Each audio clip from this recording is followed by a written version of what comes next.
Welcome to Cooking and Baking 101, equipping caregivers to create delicious and nutritious homemade meals. Brought to you by American Way University. This is part 1 of a 6-part series.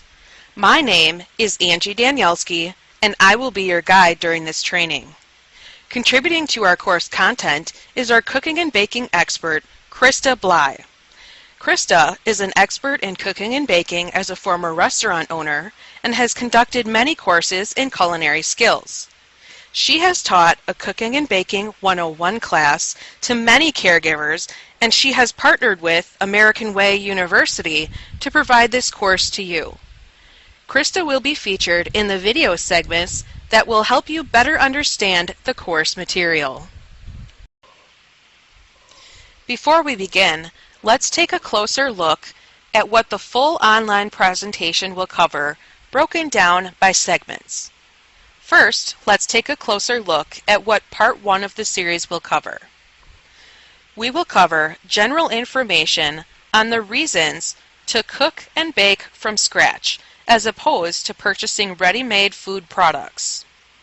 Next, we will go over information that is pertinent to know prior to getting started, such as selecting a recipe. In part 2, we will begin learning about the basics of preparation and cooking, focusing on measuring ingredients. This will include exploring measuring cups, measuring spoons, and kitchen scales. In the third section, we will continue focusing on the basics by learning more about maintaining a clean kitchen and selecting a proper cutting board for the task at hand. In the fourth part of the series, we'll continue learning more about the basics of preparation and cooking as we review the anatomy of a knife, selecting the proper knife for the task at hand, and reviewing the proper care and maintenance of a knife along with how to sharpen the knife. In the fifth section, we'll finish up learning about the basics as we review how to chop various vegetables, which will include a video demonstration by our resident expert Krista Bly in chopping several different vegetables. For the sixth and final portion of the presentation, we'll explore one technique for cooking meat, which will include another video featuring Krista. Next, the presentation will also go over tips for cooking different meal courses, including salads, soup, and dessert.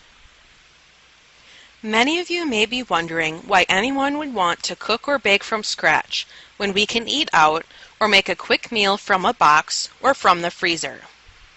Aside from the nutritional aspect, the next biggest reason to cook or bake from scratch is to save money.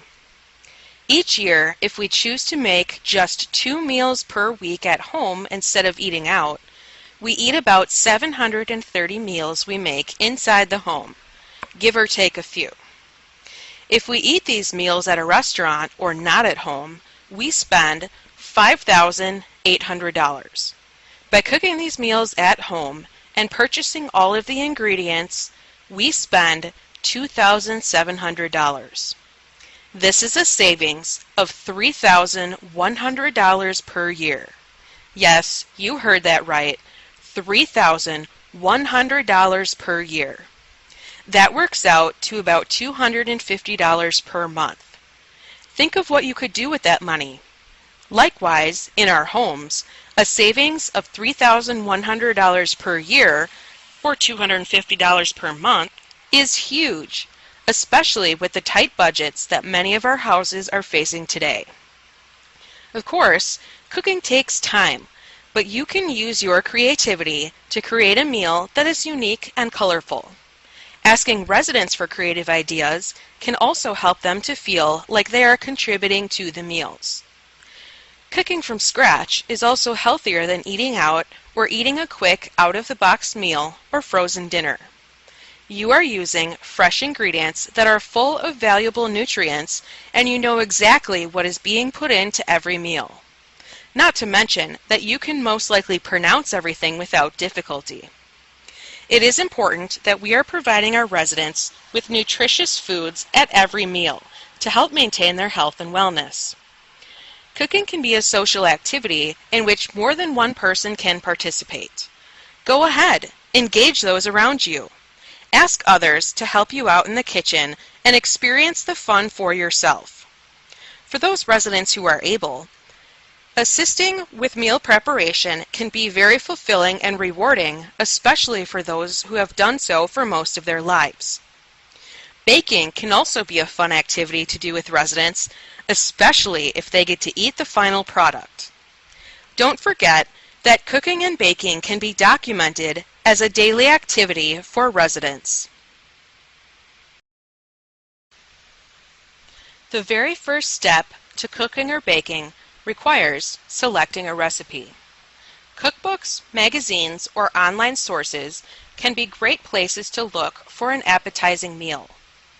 Asking residents or their family members can also be a great way to get some great new recipes or some classic favorites. There are, however, a few things to consider when selecting a recipe. The first thing to consider is the ingredients.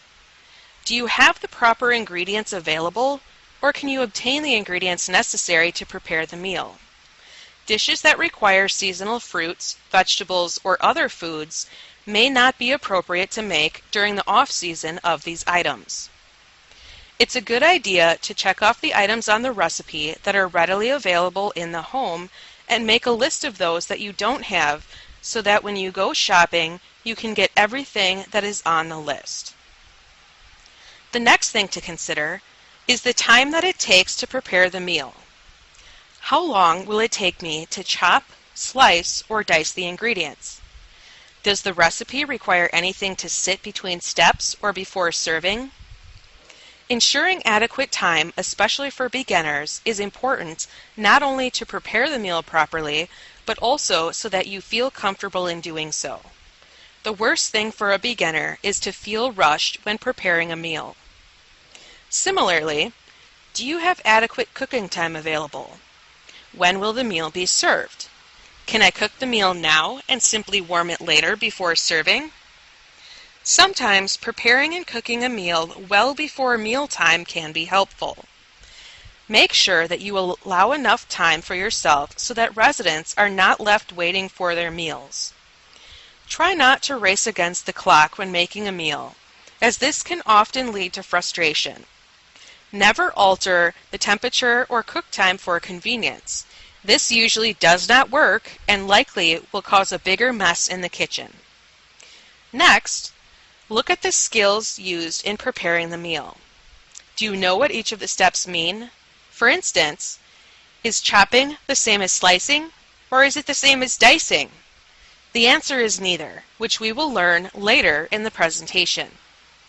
Some skills are simple that you can pick up through watching this presentation, and others are more complicated, and it may take several tries before you're able to properly do them.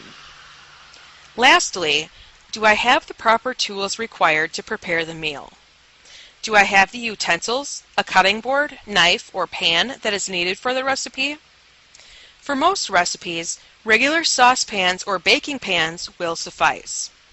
As we will learn, investing in a good knife set is important and can help meal preparation become a lot easier.